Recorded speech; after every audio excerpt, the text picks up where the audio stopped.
Since you can't even do housework properly, you might as well just keep working. I couldn't help but get irritated by those words. Originally, it was Thomas who was against me working. Jealous of me becoming a supervisor, then hitting me up for money when my salary increased, and now telling me to keep working all the time. It's unbelievable how he thinks. So selfish. What's up? You got a complaint? If you have a complaint, then you might as well do whatever you want to. Sensing my irritation, Thomas retorted with a sullen expression. Fine, I'll do whatever I want then. Unable to stay silent, I said that and went to bed grumpy. I was furious with Thomas, but work doesn't wait for anyone. The next day, as soon as I got to the office, I requested a meeting with the director. As I had declared to Thomas, I decided to do whatever I want and take on a certain task that had been proposed before. My name is Anna. I'm 30 years old. I married Thomas, who's the same age, about 3 years ago. We don't have children yet, so we're currently a dual-income couple working hard. In the past, many people thought that women would become housewives once they got married, but those times have changed. Although we work at different companies, we're both employed full-time and help each other out with the household chores. Broadly speaking, Thomas is in charge of laundry and cleaning. I mainly take care of meals and have been trying to make beautiful dishes for Thomas since we got married. At work, I strive to perform as well as men, and I recently got promoted to supervisor. Becoming a supervisor means both the quantity and quality of work increases. However, Thomas, despite being a fellow employee, didn't try to understand my situation. We had this for dinner yesterday, right? Aren't your dinners a bit too careless these days? Please make an effort. One evening at dinner, Thomas said that.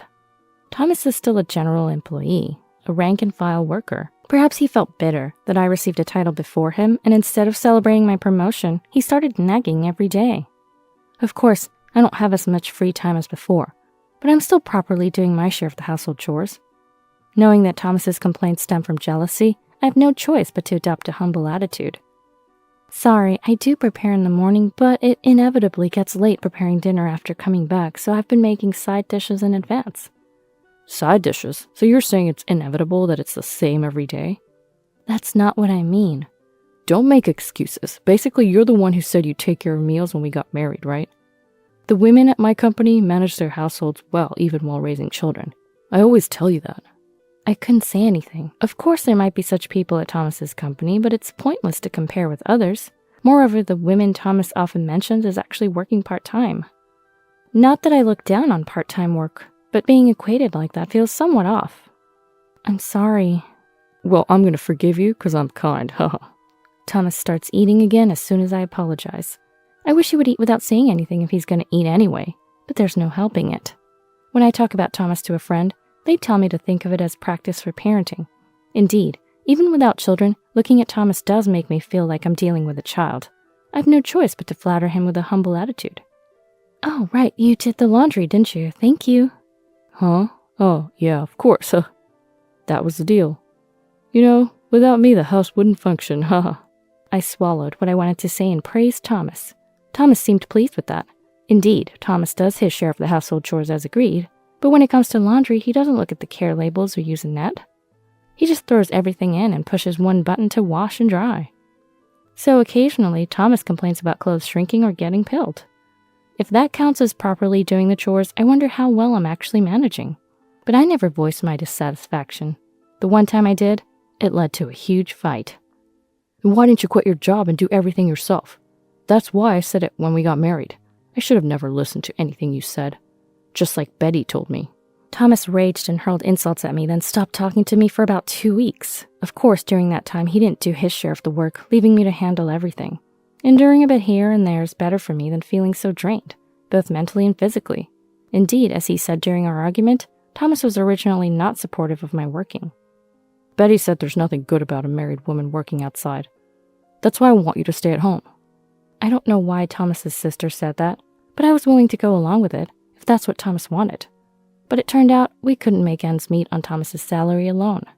We weren't in a situation where we could live on ideals alone, so I desperately tried to convince him to let me keep working. My company is a major one and the pay is good. If we both worked, we might have some leeway. Thomas reluctantly agreed to my earnest plea, leading to our current situation. Despite everything, whether half-heartedly or not, Thomas did share in the household chores. It was a fact that even that much was a help. Then Thomas's birthday approached. We hadn't done anything extravagant to celebrate since we got married. We usually celebrated at home with my home-cooked meals, but this year, now that I had been promoted and my salary had increased, I decided to celebrate his birthday with a hotel dinner. When the day came and I bought him a gift, Thomas was pleasantly surprised and enjoyed the steak course. This is the best meal I've ever had, but are you sure we can afford this? It's your special day. I got a raise since becoming a supervisor and we'll save a bit from now on. No complaints about the side dishes, okay? We joked and ended the day like that. But I didn't notice Thomas smiling smugly at that moment. A few days later, Thomas asked, Hey, you said your salary went up, right? How much? Being a supervisor must mean a good raise, right? He started pestering me about it. Before his birthday, supervisor seemed like a taboo word. Neither of us would mention it, but as soon as he heard about the raise, he quickly changed his tune. Being a supervisor is amazing. It's all because you worked so hard. He started praising me like that. At first, I couldn't keep up with this sudden change and just gave a wry smile to brush it off, but he was insistent about the salary. I continued to completely ignore it, but when I kept ignoring him, What's the matter? Got too cocky becoming a supervisor? You must be looking down on me. A mere employee at a small to medium-sized company. He sulked. It was just a splurge for your birthday. We're not rich, so stop talking about money. I finally snapped, and that put an end to his persistence, but it was clear that Thomas was fixated on my money. If I knew it would come to this, I wished I hadn't become a supervisor, or even celebrated his birthday. There was a bit of regret, but it wasn't all bad. After becoming a supervisor, I was entrusted with a significant project. Though it meant more overtime, Thomas was supportive. You're a supervisor and busy with work. I'll do what I can. He started preparing dinner, even if it was frozen meals. Even if it was because of his fixation on money, his cooperation made that birthday meaningful, perhaps. And when the project finally settled down, Thomas asked with bright eyes, So? You're busy, so you must be getting a special bonus, right? I was surprised by his question. No, why would there be one? I said wearily, astonished. Then Thomas exploded. What? Months of overtime and no bonus? What was the point of me helping then? What a crappy company. I didn't have the energy to argue back. The point of helping? Is there supposed to be a meaning behind a couple's cooperation? The thought of him belittling someone's company was unbelievable. That was the moment I couldn't hold back anymore. What? I thought I was grateful for your help, but this is what you think? I'm disappointed. In response to my retort, Thomas fired back, and then I retorted again, leading to a full-blown argument. Enough! Let's stop. I'm tired and going to sleep. I forcibly ended the conversation like that. After that, I couldn't even stand to look at Thomas's face for a while. Sometime later, I had to go on a business trip. We hadn't spoken since the argument, but I had to let him know since I would be away from home. I'm going on a business trip for 2 nights and 3 days, so please take care of things while I'm gone. I said that, but Thomas, perhaps still angry, didn't respond. Without making up, I left for my business trip. Busy with work for 3 days, I found myself wondering how Thomas was doing during my free moments. Was he eating properly? I was worried, but too prideful to make contact. The time apart allowed me to cool off. Planning to apologize when I got back, I finished my 3 days of work, bought some delicious souvenirs, and headed home. I'm back. But as soon as I entered the house, I sensed something was off. There were many unfamiliar shoes in the shoe rack, and there was the smell of cooking, not from frozen food, unmistakably the aroma of a home-cooked meal. Thomas can't cook. I rushed into the living room. Oh, Anna, welcome back. Betty, what are you doing here? To my surprise, it was Thomas's sister Betty standing in the kitchen, visible from the living room. On the couch, lounging as if it was the most natural thing in the world, was Thomas's niece, Lisa. It didn't look like just a visit. It seemed like our house had gained extra belongings. Even this couch wasn't here before I left for my trip. I stood dumbfounded at the entrance to the living room, unable to comprehend the situation. Dinner will be ready soon, said Betty nonchalantly. While I couldn't take my eyes off her, I approached Thomas, who was sitting in a living room chair, and spoke to him. What's going on, Thomas? As if it's a big deal. I decided to live with Betty and Lisa. The move's already done. Thomas said it as if it were the most natural thing. That's what's going on, so please be nice. Betty added with a smile, but I couldn't bring myself to smile, moving in their stuff without asking, deciding to live together without consultation. Wait a minute, you can't just decide that on your own. What's the problem? You're always too busy with overtime to do any housework anyway. It's better if we live together and Betty takes care of the house. Thomas retorted to my attempted objection. Betty had Lisa at 20 and divorced a few years later. Since then, she had been a single mother raising Lisa, now 18, on her own. I knew this, and I knew Thomas was fond of his older sister, Betty, but I never imagined it would lead to us living together. "Come on, Anna," Betty said without any hesitation. "Nice to meet you," murmured Lisa quietly. My head hurt, but there was no way I could accept the situation so silently. "I'm sorry, but I can't live with you all," I stated clearly. However, Thomas laughed at me as if it were a joke. "Why not? Since you can't even do housework properly, you might as well just keep working." I was irked by his words. Originally, it was Thomas who opposed me working. Jealous of my promotion, then mooching off me when my salary increased, and now telling me to keep working. It was unbelievable. So selfish. "What's up? Got a complaint? If you have a complaint, you might as well do whatever you want, too." Sensing my irritation, Thomas retorted with a scowl. "Fine, I'll do whatever I want then." But I was the one who wanted to be angry. Unable to stay silent, I said that to Thomas. After that, there was no more conversation between Thomas and I went to sleep. Betty and Lisa, having apparently given up their own home, naturally moved their bed into our home and slept here. The room that was supposed to be for children had been turned into their room without my consent, and I was more saddened than angry. Yet, work doesn't wait for anyone. The next day, as soon as I got to work, I requested a meeting with the director. I decided to take on a task that had been proposed before. "That's great. I'm grateful you're taking it on." "It's a good opportunity, so I'll do my best for my own sake." After making a promise to the director, I immersed myself in work. I found it better to be at work than to go home, unable to forgive Thomas. A few days later. "Hey Anna, how long are you going to sulk? Just come back already." Thomas sent that message to me. I had been going home, but only when everyone was asleep, and I left before anyone woke up. But for the past few days, I hadn't even been going home, because I had found a new place to live. "Come back, I can't just do that right away," I said, laughing. "Can't do it right away, what do you mean?" "I'm in Italy right now. It's the middle of the night here. Plus, Betty's there to take care of the house, right?" "Huh?" Thomas paused, taken aback by my yawning reply. It was night for Thomas, but it was already the middle of the night over here. Coming back from work to this conversation with Thomas was just exhausting. Finally getting it, Thomas suddenly raised his voice. "What? Italy? You went on a trip without telling us?" "It's not a trip. I've been living here for the past 3 days." "What are you talking about?" But my next words seemed to confuse Thomas again. Had he forgotten what he said about doing whatever I wanted? I could almost see him gaping over the phone, and I said, laughing, "What I mean is you said to do whatever I wanted, and I said I would. So I accepted the Italy assignment that had been offered to me before. They've prepared a condo for me to live in, and it's a beautiful place." "You know there's a limit to doing whatever you want. It's about our life together, and you decide on your own." Thomas sounded quite upset. Surely, if we had discussed it, we would have decided to move here together. But this assignment in Italy was like a prize for my work achievements. Thomas was to blame for getting mad about the bonus and not listening to other things. Yet, didn't he feel odd saying that? He decided on his own to live with Betty and Lisa. What he had said was coming back to haunt him. "Did you consult me about anything that affects our life together?"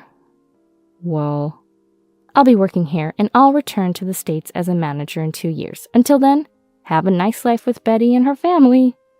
I hung up the phone. Thomas must be feeling uneasy now, his own actions and words preventing him from living abroad. A few days later, Thomas contacted me. Wondering what it was about, I answered, and he sounded cheerful. "Guess where I am?" "I don't care, I'm working. I'm hanging up." "Believe it or not, I'm in front of your condo." Huh. I was surprised by his words. He had called my work to get my address, saying it was necessary for some procedures, and relying on that address, he had come over on his own. "What about your work?" "I took some time off and—" "Yoo-hoo, I'm here too." To my surprise, I heard Betty's voice over the phone. Why she had come too was beyond me. I was exasperated. "So, we're both waiting out here. Hurry home." "Both? What about Lisa?" "Lisa has a test, so she couldn't come," Betty said nonchalantly. I was astounded again. "Is that so? But I won't be coming back today. I have a dinner meeting far away." Even if they had contacted me, I wasn't in the mood to entertain them, and I couldn't accommodate them on such short notice. I had a social gathering with another company and wasn't planning to go home. Huh? And what should we do? Thomas sounded panicked, but that wasn't my concern. Stay at a hotel or something? Anyway, that's the situation. Also, I'm in the middle of work. Bye. I hung up the phone. They might be making a fuss, but I didn't have time for that. They'd probably give up and look for a hotel. However, I had underestimated the situation. In the middle of the social gathering, my phone rang. Excuse me. I excused myself and answered the phone. Puzzled by the unfamiliar number, it turned out to be from the police. Excuse me, a burglar? Apparently, there was an intruder at my house looking for an open window. What they found was a pet door. I didn't own a pet, so I hadn't noticed, but the house built by my company had one. Of course, I had no idea it even existed, so it wasn't locked. The intruder tried to enter through it and got stuck, unable to move forward or back, and was spotted by a passerby who then called the police. What a foolish burglar. Encountering such a fool could be dangerous. I was relieved I wasn't home at the time. The person claims to be your sister. Do you know anything about this? I went pale at those words. Sister? Could it be? I don't have a sister. The only possibility was Thomas's sister Betty. As expected, the police mentioned her name. I was mortified. Unbelievable that she tried to force her way in through such a small entrance, making even family relations embarrassing. Anna, help me, come pick me up. I could hear Betty causing a scene over the phone. What a nuisance. Though I could have gone to pick her up, I told the police. She may be my sister-in-law, but I can't forgive her for trying to break into my house. Please investigate thoroughly what she intended to do in my home. The police responded to my complaint. Betty was severely reprimanded. However, since she didn't speak Italian, there was a lot of confusion and stress, leading her to break down crying. You must not cause trouble for your sister anymore, a police officer told her in simple English. Okay. To which Betty tearfully repeated. Getting caught by the police in Italy must have been a good lesson for her. Out of a desire for her to truly reflect, I didn't go to pick her up on the day she contacted me. The next day, thinking she might have reflected, I went to pick her up, and Betty broke down crying in relief at the sight of me. Where was Thomas during all this? Only Betty was caught. Thomas was probably relaxing in a hotel, which I hadn't really considered. It turned out that while Betty was being arrested, Thomas was enjoying a meal alone, believing Betty would bring money from my house and splurging at a restaurant. He was oblivious to Betty's arrest, ended up getting drunk, and fell asleep at the restaurant. The restaurant, troubled by an unresponsive Thomas, called the police, and he woke up in an unfamiliar police station. However, since my house and the restaurant were in different jurisdictions, Thomas was taken to a different police station. My wallet, my passport, where's my phone? Unfortunately, while passed out, his bag was stolen, losing his wallet, passport, and phone. Unable to speak Italian and arrested for dine and dash, Thomas was unable to ask for help and ended up in police custody. This was discovered after Betty was released. Where's Thomas? Betty's troubling question was the first time I realized Thomas was missing. After hearing the details and following Betty's story to the restaurant, I learned from the owner that Thomas had been taken by the police. Betty, Anna. When we visited the police station, Thomas, pale-faced, broke down crying at the mention of our names. I sighed at the déjà vu. I explained the situation to the restaurant owner, paid the bill, and apologized. Though a theft had occurred, the owner, feeling sorry for Thomas, decided not to press charges for the dine and dash. But what followed was a hassle. We had to go through the lost passport procedures and contact the embassy.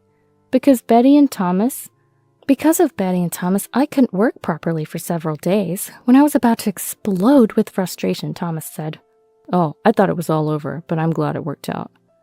Really glad. Let's go back to Anna's place for now. I lost my temper at their carefree words. Good? It's not good at all for me. After causing so much trouble for others, how can you say it turned out well?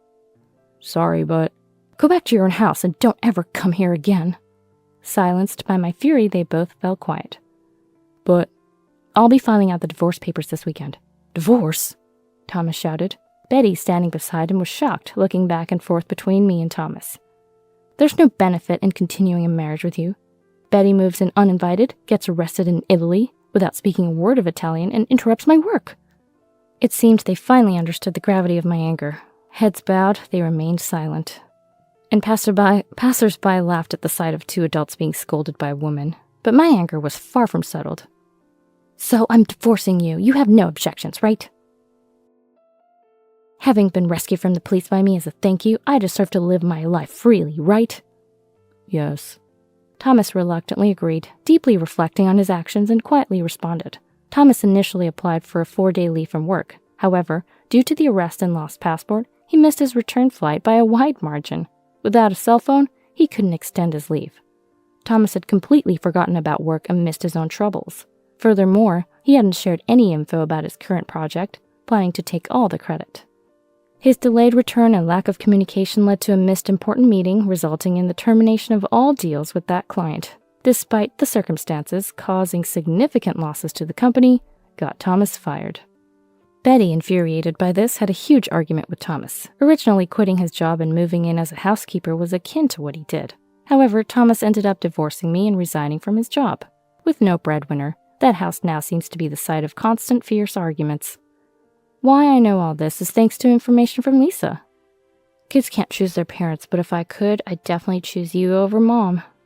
Divorcing Thomas meant Lisa and I were no longer aunt and niece by marriage. However, she still contacts me for career advice or to talk about her mom, as if I were her sister. I'm happy she thinks of me that way, even though we weren't together that much. I continued working in Italy. I was supposed to return to America after 2 years, but now there's no need, and I plan to keep working here. I've also built a good relationship with a man I met locally. I'm ready to let go of the bad memories in the beautiful Italian sea and strive for new happiness.